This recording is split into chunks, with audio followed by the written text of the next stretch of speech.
بسم اللہ الرحمن الرحیم۔ السلام علیکم پیارے دوستو، آج کی اس ویڈیو میں ہم آپ کو کعبہ شریف کے ایک ایسے کرشمے کے بارے میں بتانے والے ہیں جسے سن کر آپ کا دل خوش ہو جائے گا۔ آپ چاہے اس ویڈیو کو لائک کریں یا نہ کریں، لیکن اس ویڈیو کو آخر تک ضرور دیکھیں۔ تو چلیے ویڈیو شروع کرتے ہیں۔ لاہور میں ایک دودھ بیچنے والا رہتا تھا۔ اس نوجوان کے دل میں حج کرنے کی بہت طلب تھی۔ جب لوگ حج کر کے واپس آتے تھے تو وہ ان سے بہت پیار سے ملتا تھا، ان کے ہاتھ چومتا تھا۔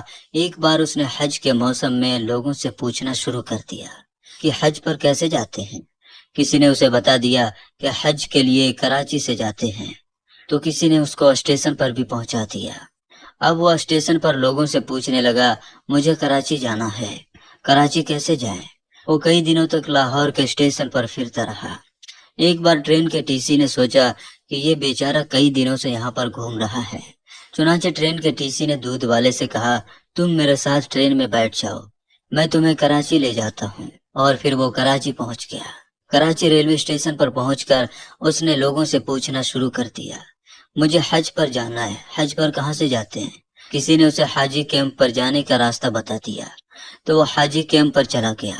وہاں پر بہت سے لوگ حج پر جا رہے تھے، لیکن اس بیچارے کے پاس نہ ٹکٹ تھا، نہ پاسپورٹ تھا، اور نہ ہی پیسے تھے، مگر اس کے دل میں حج کرنے کا جذبہ تھا۔ ایک دن اس کے دل میں یہ خیال آیا کہ جو حاجیوں کا سامان جہاز پر لے جانے والے کولی ہوتے ہیں، انہیں جہاز کے اندر جانے کی اجازت ہے۔ چنانچہ اس نے ایک کولی سے دوستی کر لی اور کولی کی وردی پہن کر حاجیوں کا سامان جہاز میں رکھنے لگا۔ وہ دودھ والا سامان رکھنے کے بہانے جہاز پر آتا جاتا رہا۔ جب سارا سامان ختم ہو گیا تو وہ جہاز کے اندر کسی کونے میں چھپ کر بیٹھ گیا اور اپنے کپڑے پہن کر کولی کی وردی واپس بھجوا دی۔ لوگ اپنے اپنے کمروں میں بستر پر سوتے رہے اور وہ بیچارہ باہر بیٹھ کر وقت گزارنے لگا۔ اور اس نے جہاز پر ایک بندے سے کہا کہ بھائی صاحب، جب جدہ آ جائے تو مجھے بتا دینا۔ چنانچہ جب جدہ شہر کی روشنی نظر آنے لگی تو ان صاحب نے اسے بتایا کہ وہ دیکھو جدہ آ گیا ہے۔ اس کے بعد وہ دودھ والا جہاز کے اوپر چڑھ گیا اور وہاں سے کھڑے ہو کر سمندر کے اندر چھلانگ لگا دی۔ اسے تو تیرنا بھی نہیں آتا تھا، چنانچہ جب وہ نیچے گیا تو پھر اوپر نہیں آ سکا۔ اس آدمی نے دیکھا کہ یہ تو نظر ہی نہیں آ رہا ہے۔ وہ سمجھ گیا کہ یہ بیچارہ ڈوب گیا ہے۔ اس نے سوچا کہ اللہ کو یہی منظور ہوگا۔ اس کے بعد جب اس آدمی نے حج کیا اور طواف زیارت کے بعد حرم شریف سے باہر نکل رہا تھا تو وہ دیکھا کہ وہ دودھ والا بھی حرم شریف کے باہر نکل رہا ہے۔ اس آدمی نے فوراً دودھ والے سے پوچھا، بھائی صاحب، آپ تو وہی ہو نا جنہوں نے سمندر میں چھلانگ لگائی تھی؟ تو وہ دودھ والا کہنے لگا، ہاں میں وہی ہوں۔ اس نے دودھ والے سے پوچھا، تمہارے ساتھ کیا ہوا؟ دودھ والے نے کہا کہ میرے ساتھ کیا ہوا ہے یہ میں تمہیں آگے جا کر بتاؤں گا۔ چنانچہ وہ آدمی اس کے ساتھ چل دیا۔ جب وہ باہر نکلا تو دیکھا ایک بالکل نئی کار کھڑی ہوئی ہے۔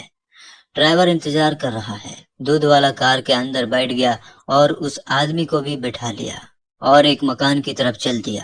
مکان میں جا کر اس نے اسے ایک جگہ پر بٹھا دیا اور کہا کہ مہمان کے لیے کھانے پینے کی چیزیں لائی جائیں۔ چنانچہ ایک خادم کچھ پھل لے کر آیا تو اس آدمی نے حیران ہو کر پوچھا کہ بھائی مجھے بتاؤ، آخر یہ کیا کہانی ہے؟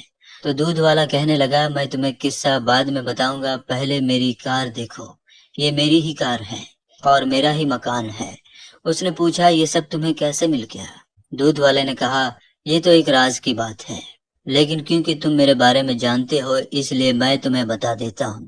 پھر دودھ والا کہنے لگا، میرے دل میں اللہ کا گھر دیکھنے کا بہت شوق تھا اور اسی کا مجھے یہ صلہ ملا ہے۔ جب میں جدہ پہنچا تو میں نے کہا کہ اے اللہ، میں اپنے آپ کو تیرے حوالے کرتا ہوں۔ یہ کہہ کر میں نے سمندر میں اپنی چھلانگ لگا دی۔ مجھے تو تیرنا بھی نہیں آتا تھا، بس ایسے ہی ہاتھ پاؤں مارتا رہا اور اس کا نتیجہ یہ نکلا کہ لہریں خود ہی مجھے دھکیل کر کنارے کی طرف لے جاتی رہی۔ میرے اندر پانی چلا گیا تھا اور میرے ہوش اڑ گئے۔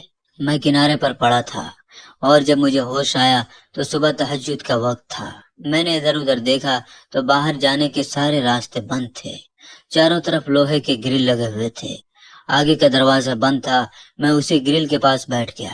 میں نے دیکھا اس گرل کے دوسری طرف ایک گھر ہے اور اس گھر کے صحن میں ایک گائے بندھی ہوئی ہے اور دو آدمی اس گائے کا دودھ نکالنے کے لیے آئے ہیں، مگر گائے ان سے مانوس نہیں تھی۔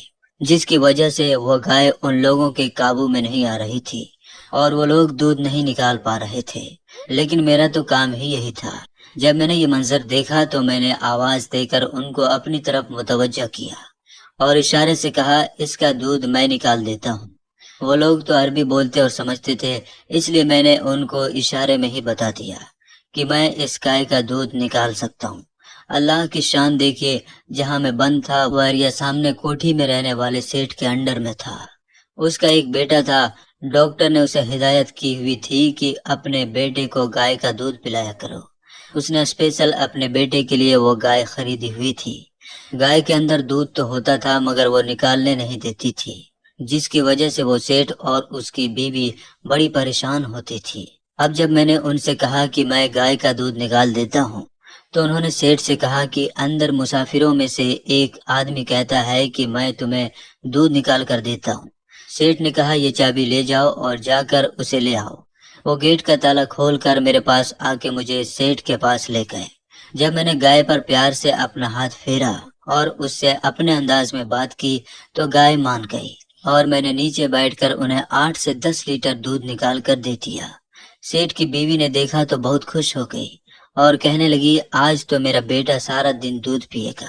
پھر وہ کہنے لگی، اس دودھ والے کو جانے نہیں دینا۔ جب میری سیٹھ سے ملاقات ہوئی تو اس نے پوچھا، آپ کون ہیں، کہاں سے آئے ہیں؟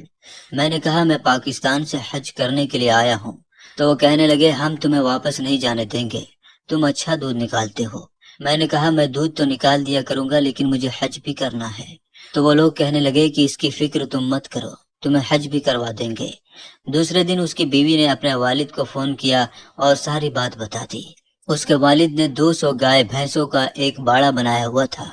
چنانچہ جب اس نے یہ بات سنی تو وہ بہت خوش ہو گیا اور کہنے لگا، ہمیں تو ایسے ہی بندوں کی ضرورت ہے جو اس کام میں پرفیکٹ ہوں۔ بعد میں انہوں نے سیٹھ کو فون کیا اور کہا، اسے ہمارے پاس بھیج دو۔ چنانچہ سیٹھ نے مجھے اپنی گاڑی میں بٹھایا اور اپنے سسر صاحب کے گھر چھوڑایا۔ اس کے سسر نے مجھ سے کہا، میں تمہیں یہاں رکھتا ہوں، تمہارے ذمے میں یہ کام ہے، تم صبح شام میری گائے بھینسوں کا دودھ نکال دیا کرو۔ جب دودھ نکالنے کا وقت آیا تو میں نے 20 سے 25 گایوں کا دودھ منٹوں میں ہی نکال دیا۔ وہ لوگ بہت زیادہ حیران ہوئے اور سوچنے لگے، اتنا بھی دودھ نکل سکتا ہے؟ آج تک تو اتنا دودھ نہیں نکلا ہے۔ وہ لوگ کہنے لگے کہ تم یہیں رہو، ہم تمہیں جانے نہیں دیں گے، ہم تمہیں حج بھی کروا دیں گے۔ میں نے ان سے کہا، مجھے واپس اپنے گھر جانا ہے۔ وہ لوگ کہنے لگے، نہیں، تمہیں یہیں رہنا ہوگا۔ میں نے کہا، میرے بیوی بچے تو وہاں ہیں۔ انہوں نے کہا کہ اس کی تم فکر مت کرو، میں نے ایک نیا گھر بنایا ہے، یہ گھر میں تمہیں دیتا ہوں، اور یہ میری گاڑی بھی ہے، یہ گاڑی میں نے نئی لی ہے، یہ گاڑی میں تمہیں تحفے میں دیتا ہوں۔ اب تم اپنے بیوی بچوں کا نام اور ان کا ایڈریس مجھے بتا دو، میں انہیں پیغام بھیجوا دیتا ہوں اور آنے والے جہاز میں تمہارے بیوی بچے یہاں پہنچ جائیں گے، اور اس کے ساتھ ایک اور حج کر لینا، بلکہ اب تو ہر سال حج کرتے رہنا۔ اب 1 ہفتے بعد میری بیوی بچے میرے پاس پہنچ جائیں گے۔ میں نے حج بھی کر لیا ہے، یہ اللہ کے گھر کو دیکھنے کی برکت ہے۔ اللہ نے مجھے دنیا کی نعمتیں بھی عطا کر دیں۔ اب میں یہیں رہوں گا، ہر سال بیت اللہ شریف کی زیارت کروں گا۔